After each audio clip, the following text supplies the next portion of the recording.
Hello everybody. What I was wanting to talk about today is the importance of not using a scale to judge your progress. And I know if you're wanting to use a scale, a scale is valuable if you're doing something like trying to make weight for a wrestling match, cage match, boxing. You're trying to make weight for somebody you're getting ready to get on a little airplane and they need to know your weight.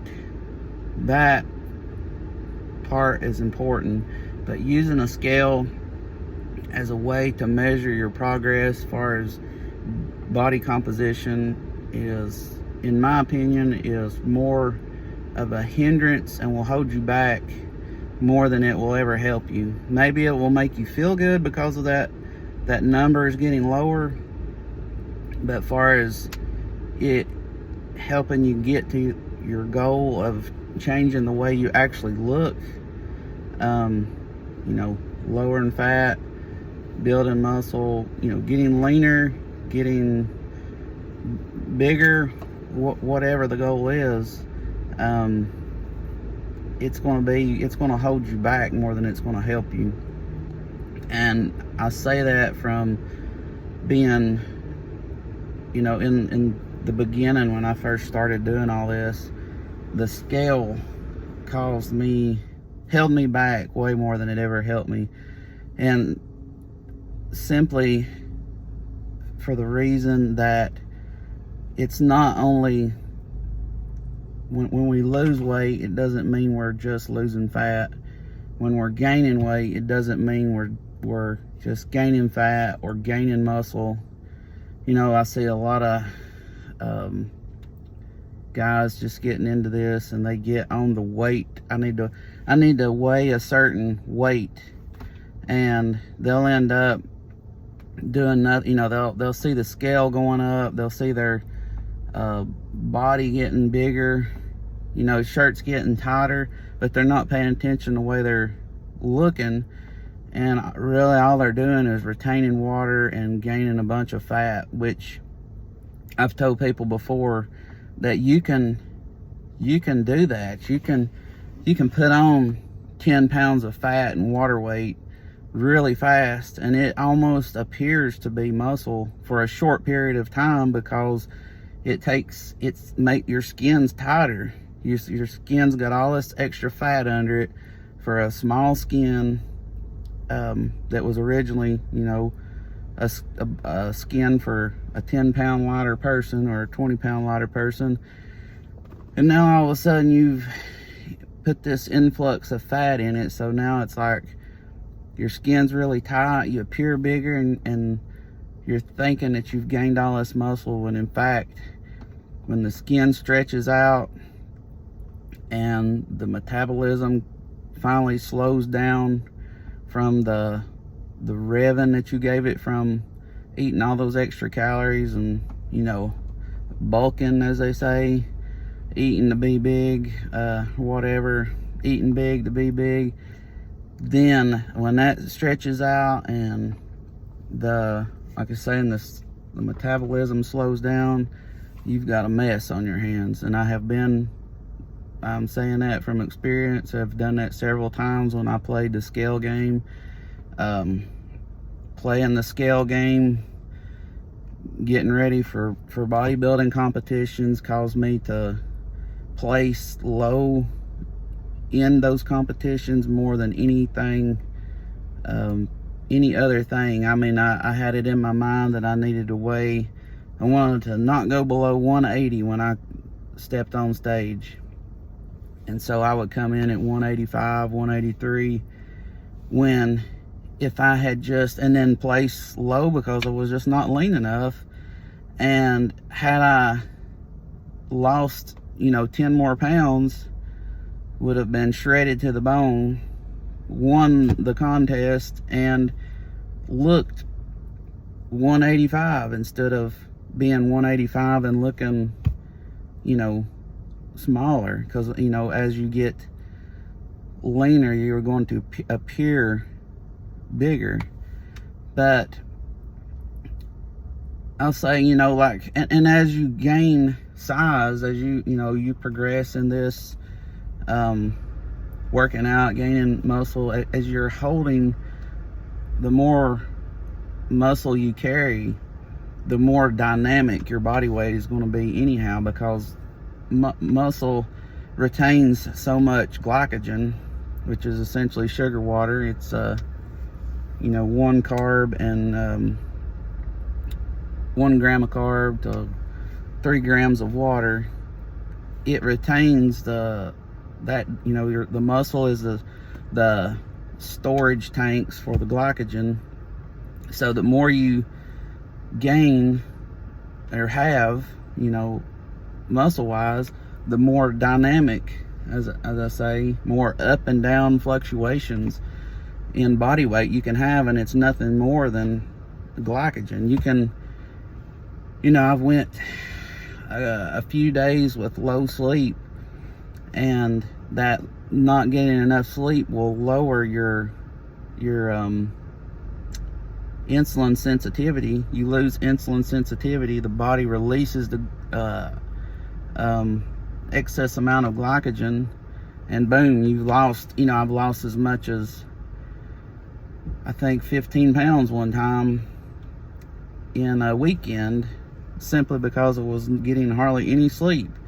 And another thing that eats up glycogen and can really reduce body weight is like moderate activity. If you walk a lot, say that's your type of cardio, you do a moderate pace type cardio for long durations, you can lose a significant amount of body weight, glycogen, through that. So not really even losing fat, you're not losing muscle, gaining muscle, you're just losing water weight.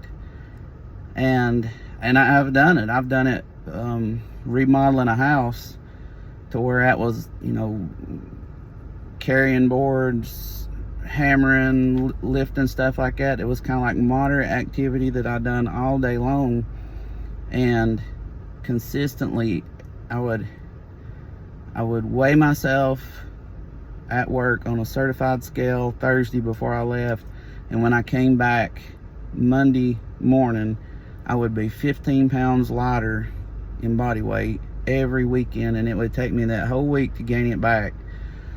And I knew that it was just in the form of glycogen. It was all it was. So I done the calculation. Okay, 1 gram of carb equals 3 grams of water, so 15 pounds of weight. A pound is, well, I think 448 grams. So 15 times 448. I done the calculations. I need a calculator to figure out what exactly it was, but that told me the amount of carbs I needed to consume Friday, Saturday, and Sunday. And it was more of an experiment than anything to see that, to come in Monday morning weighing the same exact weight. And I done that, and lo and behold, I was the same amount of weight, because I was replenishing the glycogen that I was using during the moderate activity of remodeling that house. So I knew that's all it was. And then, take into account, the other day I was listening to Joe Rogan podcast, and him and the guy on there was talking about it was a diet supplement that they banned years ago, and come to find out, a lot of the body weight people, not a lot, but a portion of the body weight people was losing was bone mass. So it's like they saw the scale going down, yippee, I'm lighter, but it's because you're losing bone mass. Is that a good thing? So, it wasn't until I got it in my head I was going to purposely avoid a scale at all costs. Even when I went to the doctor, I would look straight up in the air and tell them, don't tell me what I weigh, because sometimes they'll say, you know, they'll just let you know, or they'll say it to themselves. So I would be like, please don't let me know what I weigh. And when I got that in my head and I just looked at the mirror, that is when I really started to make progress. Because that scale, you can see that you're maybe you look and you're like, I should have lost weight today, and then you haven't. Maybe you've gained weight, and so you're just like, I need to eat less. So you lop off a bunch of calories, and now you next time you weigh yourself, you're 8 pounds lighter, but really the only weight that you gained in the first place was something, say you was retaining water because you ate something that inflamed you, or you ate some Chinese food or something that's just like saturated in sodium, so you retain water from sodium, and now you was really still losing body fat right on schedule, yet now you dropped your calories another 500 because out of desperation, because you thought you wasn't losing the weight that you should. So now you've lost more weight than you should too quick, and in doing that you've lowered your metabolism, and now your calories are so low you don't have anywhere to go to drop them anymore. So you have to so it's just this constant up and down, looking at the scale and get this emotional response, when you'd be better off to just take pictures of yourself, or look at yourself in the mirror, and specifically look at yourself in the mirror, or take pictures of yourself in the same lighting, the same spot each time. And probably pictures are better than anything. A picture once a week, so you can actually see the progress and know, am I losing body fat, or am I losing muscle? Am I, what is this, and instead of chasing this scale that is going to be going up and down constantly anyways, and just stick with the program of slowly lowering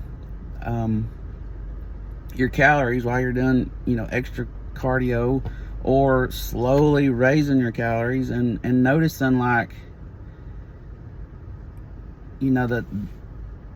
I say, the watching the mirror, or I would say just take a snapshot of yourself once a week and use that as progress, and stay completely away from the scale, because I know that's the thing that everybody goes after. But I guarantee you, I have gained 20 pounds in 2 days, specifically after a contest, from all the cheat food. I didn't even look that much different in 20 pounds of body weight. I went from 173 to 193 in 2 days. Didn't look that much different, and I guarantee you I could lose 15 pounds this weekend by going no carb and, say, walking 5 miles every day. Might even lose more than that, but fat, not much fat's going to be gone. It will obviously get rid of some fat, but not that much. But I just say that I hate to see people toiling in the mud by all the false information out there, and I just know what has helped me in the past and what still helps me now. So I hope that you can get away from the emotional high and low that the scale provides, and get with the real world, the actual results, by watching the mirror and watching the pictures. So that's it. Hope y'all have a nice day. Talk to you later. Bye.